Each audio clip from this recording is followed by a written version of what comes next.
Women for Women is an international organization of female plastic surgeons that donate their time and their energy to perform surgical missions in areas where women have suffered an injury that affects their appearance or their ability to physically function. So our organization provides reconstructive surgery for those kinds of patients.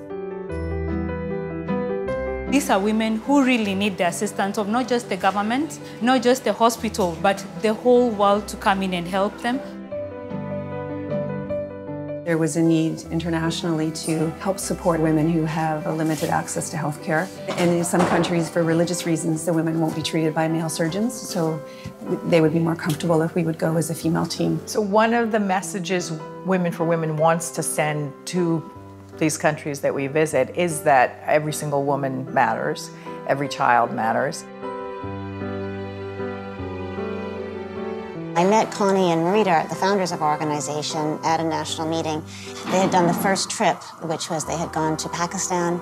They literally had gone in the back of a Jeep to a very remote area in Pakistan and done this first trip.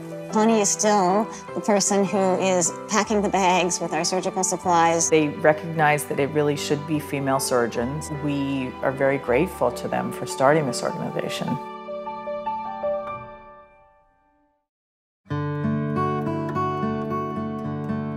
The collaboration has been great between Women for Women and Aga Khan and Muhimbili National Hospital. Over the next few days, we'll be operating on 35 women. They've all been hand-selected by Dr. Mreme and the team here. One of the most exciting things that's happening right now with Women for Women has been this really wonderful partnership with the Aga Khan Foundation. Locally, we have very few plastic surgeons. Probably we have 2 plastic surgeons in the whole country. So it's a great pleasure for us to have these plastic surgeons from United States and Canada. It's great working with them, and we are learning much from them.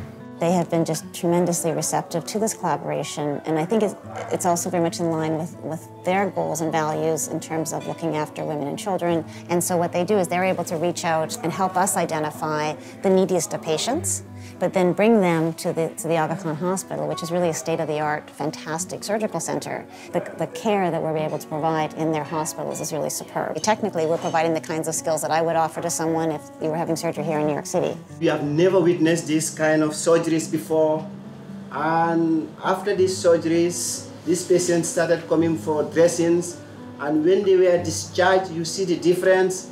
It was really a miracle.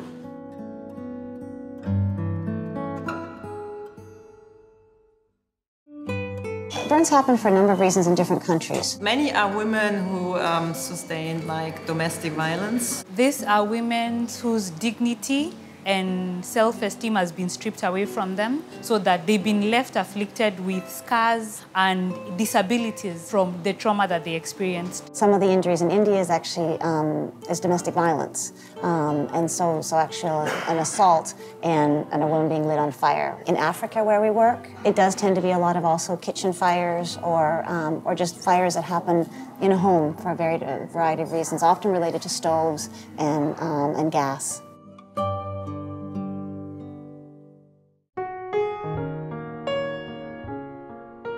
So if a woman has a burn or a child has a burn, if that burn is not treated, then what happens is as it's healing, at the joints, wherever the body will bend to allow the scar to contract, it gets stuck that way. So an example would be this little girl that we looked after in Dar es Salaam who came in at the age of 6 with a burn where her elbow was like this. She was at home and Mom had to go out, and there was an open fire, like a kitchen fire, and then and so she fell into the fire. She had a blanket on, and so she ran to the neighbors with her blanket, and the blanket was on fire, but the neighbors put water on the blanket, and so but she was left with these burns. It looked like a wing, really. Sweet, sweet little thing. And our surgery, which will take an hour, allows us to open up her elbow so that for the rest of her life, she's able to extend her arm. It's completely why we do these trips. Whatever work we are doing here has an impact on the society at large. Children who couldn't open up their fists, couldn't open up their elbows to write, to pick up a spoon and eat, can now feed themselves. That independence, so that's what we have been able to give them back.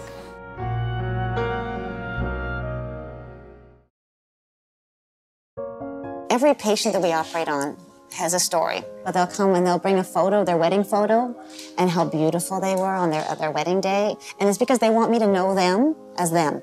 before the injury. We can never make them exactly that person again, but we can give them hope, which is in itself an incredibly important thing. Many come back when we go on another mission to talk to us and show the result and that they are happy and they can actually go back to their normal lives.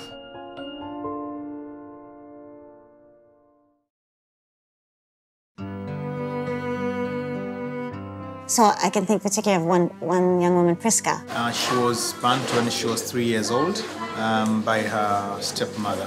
She came in a flexed position at her waist level. So this is the much she could do whenever she was walking. That means she couldn't do any housework because she couldn't bend any further and couldn't start in an erect position. She just grew up with these severe contractures everywhere. I operated on her about a year ago. It was extensive surgery to really allow her for the first time to actually stand up straight. By the time we had finished her surgery and she recuperated, she could actually stand up. Now she can do everything. I just saw Priska, she looks so good. Yeah. She looks so good. Yeah. She's good. Can She I looks, see yeah. her? Come take a look at it. That one surgery, and what a different young woman. Nilikuwa natembea kwa kuinama lakini sasa hivi natembea kwa kuinuka kwa sababu watu ambao walikuwa wameniona mwanzo sasa hivi wananishangaa wanahisi kama sio ni mimi. So has this 11 months impacted her life? Yes, it has. That woman can do a lot more than she was able to do.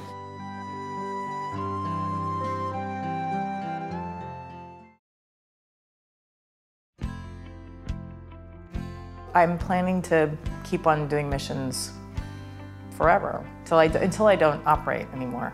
And then I'll carry the bandages. I think the potential for us to reach more women and also from an educational perspective to teach more local physicians is tremendous. In the countries that we visit, we have been very fortunate to partner with a lot of female doctors. Our preference would be to help train young doctors, so doctors who are in their residencies, and to the extent that we can partner with doctors in training or even medical students, we do. Yes, I think we are bringing hope and encouragement, and actually when you meet them the next time after the surgery, you can see that their lives have changed. You help a woman, you help her children, you help her family, you help her aging parents, because we know that women, when they are functioning well in their society, that lifts everybody up.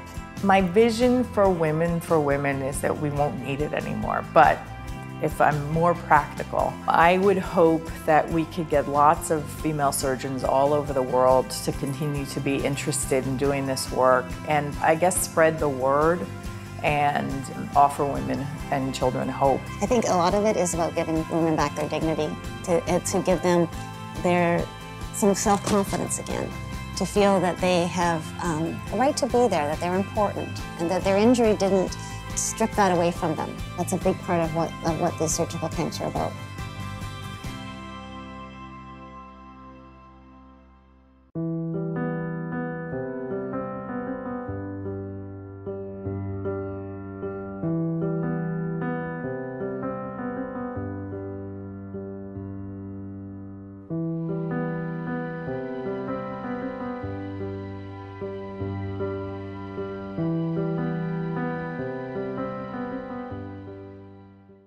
Asante.